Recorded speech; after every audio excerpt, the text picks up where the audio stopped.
دعوت کی تھی کہ حضور علیہ السلام نے کیا فرمایا تھا پہلی حدیث میں کہ تطعم الطعام کیا کرو. اب صحابہ اکرام سرکار دو عالم صلی اللہ علیہ وسلم کی اس قول پر کس طرح عمل کرتے تھے یہ حدیث سن کر پھر ہم ذکر کرتے ہیں. وعن ابی ہریرہ حضرت سیدنا ابی ہریرہ رضی اللہ تعالیٰ عنہ بیان کرتے ہیں کہ قال رسول اللہ صلی اللہ تعالیٰ علیہ وآلہ وسلم کی سرکار دو عالم صلی اللہ علیہ وسلم کی مجلس لگی تھی صبح کا وقت. کیا تھا؟ سرکار کی مجلس لگی تھی. صحابہ اکرام ہدایت کے ستارے حضور کی مجلس میں بیٹھے تھے تو نبی پاک صلی اللہ علیہ وسلم نے صحابہ کو مخاطب کر کے فرمایا من اصبح منکم اليوم صائما.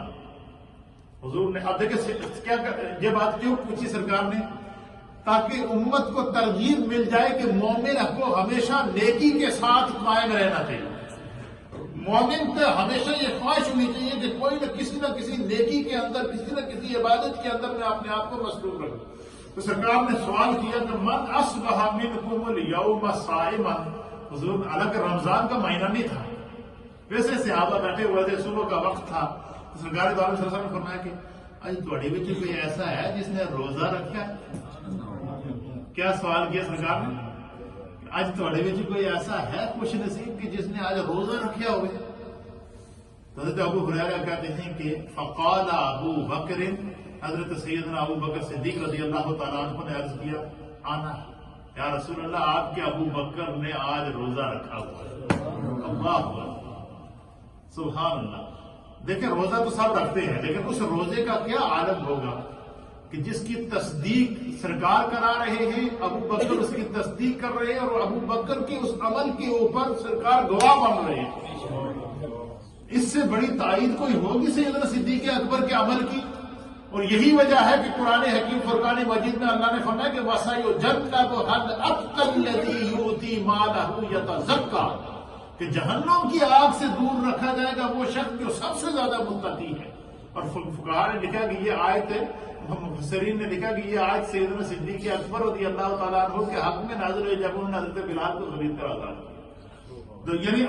یعنی وہ سیدنا صدیق اکبر ان کا عمل اللہ کو اتنا محبوب تھا کہ اللہ اور اللہ کے رسول نے دنیا میں ہی ان کو جہنم سے آزادی کا سرٹیفکیٹ جاری کر دیا تھا.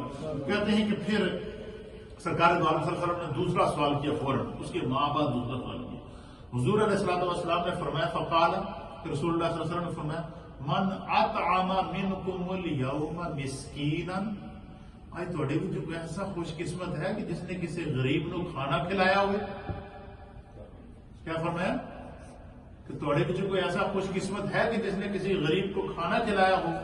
کہتے ہیں پھر ابو بکر صدیق کھڑے ہوئے. فقال ابو بکر حضرت ابو بکر صدیق کھڑے ہو گئے آنا یا رسول اللہ آپ کے اس غلام ابو بکر نے آج مسکین کو ضرورت مند کو کھانا کھلایا. کہتے ہیں کہ پھر سرکار دو عالم صلی اللہ علیہ وسلم نے فرمایا من تبع منکم اليوم جنازۃ. آج تھوڑے بچے کوئی ایسا خوش قسمت بھی ہے کہ جس نے کسی مسلمان بھائی یا مسلمان بہن کی نماز جنازہ میں شرکت کی. کہتے ہیں پھر سیدنا ابو بکر صدیق کھڑے ہو گئے. فقال ابو بکر پھر کھڑے ہو گئے اور انہوں نے کہا آنا یا رسول اللہ میں نے جنازے میں بھی شرکت کی. پھر کہتے ہیں کہ پھر سرکار دو عالم صلی اللہ علیہ وسلم نے پھر سوال کیا. اچھا یہ ساری چیزیں کیوں پوچھ رہے ہیں؟ تاکہ امت کو یہ پتہ چل جائے کہ یہ روزمرہ کے معمولات ہیں مومنین کے اور جب وہ اس چیز کے اوپر عمل کریں گے تو اس سے معاشرہ بھی بنے گا سوسائٹی بھی بنے گی معاشرے سے نفرتیں ختم ہوں گی محبتیں جنم لیں گی. اور فرمایا کہ سرکار نے پھر سوال کیا. اور کیا سوال کیا؟ حضور علیہ السلام نے سوال کیا کہ من عاد منکم اليوم مریضا. تھوڑے کوئی ایسا بھی ہے کہ جس نے کسی مریض کی عیادت کی ہوئی.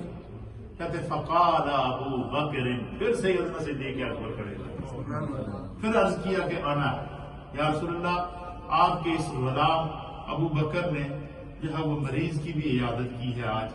کہتے ہیں فقال رسول اللہ صلی اللہ تعالی علیہ وآلہ وسلم حضور علیہ السلام نے فرمایا مجتمعت هذه الخصال قط فی رجل.